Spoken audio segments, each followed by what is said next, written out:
ഡൽഹിയിലേക്കാണ് R Achuthan Delhi മേഖലയിൽ നിന്നുള്ള പ്രധാനപ്പെട്ട വാർത്തകളുമായി ചേരുന്നുണ്ട്. Achuthan, good morning. എന്തൊക്കെയാണ് പ്രധാനപ്പെട്ട വാർത്തകൾ അച്യുതൻ?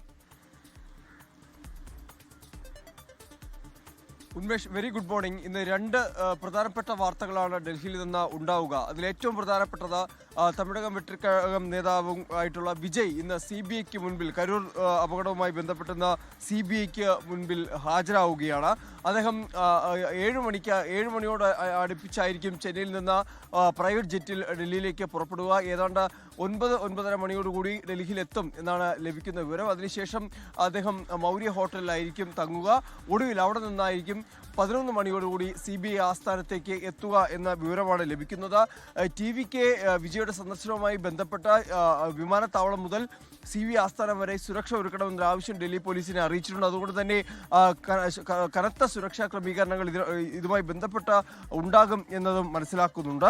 രാവിലെ 7 മണിയോടെ ആയിരിക്കും ചെന്നൈയിൽ നിന്ന് പുറപ്പെടുക എന്നുള്ളതാണ്. എന്തായാലും ഇതാദ്യമായിട്ടാണ് ഈ കേസിൽ CBI മൊഴി രേഖപ്പെടുത്തുന്നത്. നേരത്തെ SIT ആയിരുന്നു കേസ് അന്വേഷിച്ചത്. സുപ്രീം കോടതിയുടെ ഇടപെടലിനെ തുടർന്നാണ് ഈ കരൂർ അപകടവുമായി ബന്ധപ്പെട്ടിട്ടുള്ള കേസ് അത് CBI ഏറ്റെടുക്കുന്നത്. അതിനുശേഷം വിജയുടെ വാഹനം, കഴിഞ്ഞ ദിവസം ആ റാലിക്ക് ഉപയോഗിച്ച വാഹനം CBI പിടിച്ചെടുത്തിരുന്നു. അത് ഒടുവിൽ വിട്ടയക്കുകയും ചെയ്തിരുന്നു. അതിനുശേഷമാണ് ഇപ്പോൾ TVKയുടെ അധ്യക്ഷനായിട്ടുള്ള വിജയ് ഇപ്പോൾ ഡൽഹിയിലേക്ക് എത്തുന്നത്, CBIയുടെ ചോദ്യം ചെയ്യലിനായി ഹാജരാവുക. മറ്റൊന്ന്, ഗുജറാത്തിൽ ജർമ്മൻ ചാൻസലർ 2 ദിവസത്തിനായി ഇന്ത്യയിലേക്ക് ജർമ്മൻ ചാൻസലറായിട്ടുള്ള ഫ്രെഡറിക് മേഴ്സ് എത്തിയിട്ടുണ്ട്. അദ്ദേഹം പ്രധാനമന്ത്രി നരേന്ദ്രമോദിയുമായി കൂടിക്കാഴ്ച നടത്തും. അഹമ്മദാബാദിൽ വെച്ചായിരിക്കും ആ കൂടിക്കാഴ്ച എന്നുള്ളതാണ്. ഇരു നേതാക്കളും അഹമ്മദാബാദിലെ സബർമതി ആശ്രമത്തിൽ ആദ്യം എത്തും.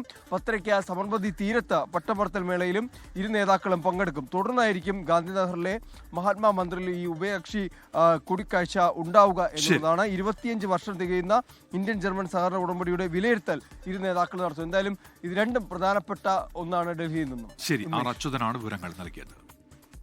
ലോകത്തെവിടെയായാലും ഏത് സമയത്തും 24 വാർത്തകളും ഓഗ്മെന്റഡ് റിയാലിറ്റി പാക്കേജുകളും എക്സ്പ്ലെയിനറുകളും വിശദമായി കാണാൻ ഞങ്ങളുടെ YouTube ചാനൽ നിങ്ങൾക്ക് സബ്സ്ക്രൈബ് ചെയ്യാം.